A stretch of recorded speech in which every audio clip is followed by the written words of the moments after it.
Poppy Playtime is a scary game, and it will be the next Five Nights at Freddy's. Poppy Playtime is a new horror game that came out on October 12th, 2021. Well, it didn't fully come out, really Chapter 1 did. The game is on Steam for $5, and it just has taken over gameplay channels on YouTube. This indie game is developed by Mob Games, which I'm not really sure how big the actual team working on it is. It could be one person, but for sure I know the director of the game is ANTHXNY, who actually owns a 1 million subscriber account called 3A Display, which has tons of videos of Minecraft animations that are based around different games like Five Nights at Freddy's. And before I talk about the game, I want to ask you guys if you could please subscribe to the channel, as well as leave a like on this video, share it, and follow my other social medias down below, like my Twitter, Twitch, and Discord server. It would really help, and it would help push this video out and really help grow my channel, especially if you want to see more content from me like this. Now let's talk about the game itself. The story is that you play as a former employee of the company in the game, Playtime Co., where a presumed co-worker sends you a letter asking you to come back to the warehouse to figure out what happened to all of the workers inside of the company that's now abandoned. So you go to the abandoned company, and spooky stuff starts to occur. This game has a real ominous feel throughout the game, like something is wrong, and has some creepy toys and creatures, just like the Huggy Wuggy statue in the middle of the main room, which after you explore for a bit just disappears, and you know that it's running rampant. A new mechanic in this game is the grab pack, which is a backpack that allows players to have extendable arms in order to grab items to pull them closer to the player, and also to activate colored buttons. But you can also pass electricity through the arms in order to turn the power on in certain places, which are the main puzzles in Chapter 1. Now, what is so crazy about this game that makes it scary and even close to being the next Five Nights at Freddy's? Well, from this sample in Chapter 1, once you meet Huggy Wuggy and he's actually chasing you, the chase scene is one of the most intense chase scenes I have seen in gaming in a very long time. And one reason for that is, like for example, in Outlast, you can actually hide inside of areas in order to get away from the person, but here you have nowhere to go. You have nowhere to hide, and the only way you can go is by completely completing the level in one go, which if you die you can reset. So you have to enter the vents in order to escape, and man, this highly animated tall creature just chases you through those vents. But he is constantly following you, so if you were to turn around and you would go ahead and look, you would find him right behind you, constantly scurrying through the vents. But not only that, as the further you go on, you can see him passing through the side vents, and it's just so scary. But not only that, the jump scare itself is quick, and it gives a pretty big impact. I'm gonna play the jump scare right now. 3, 2, 1.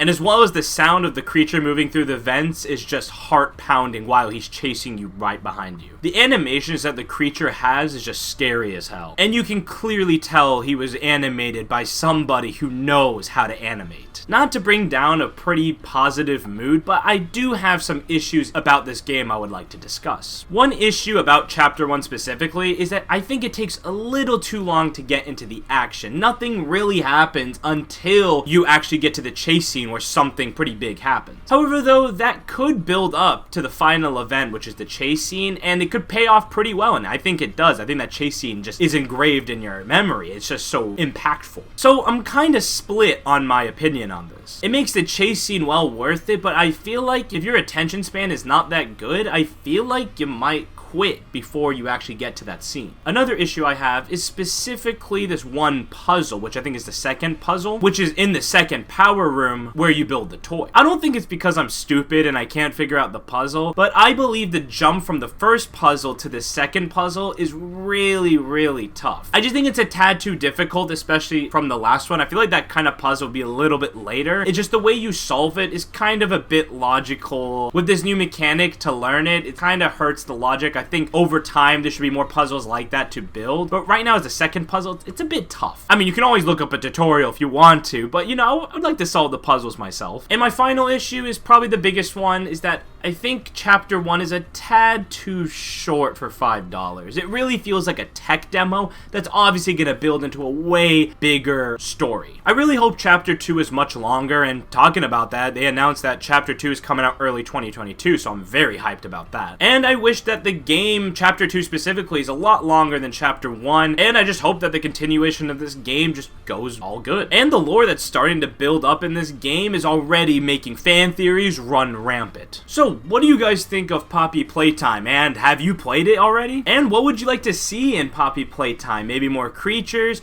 And what did you guys think about that chase scene? Now, if you would excuse me, I just got mail from a former coworker telling me I need to go visit my old workplace. They said that all the workers disappeared, and I'm kind of curious to see what's going on. I'll see you guys when I come back.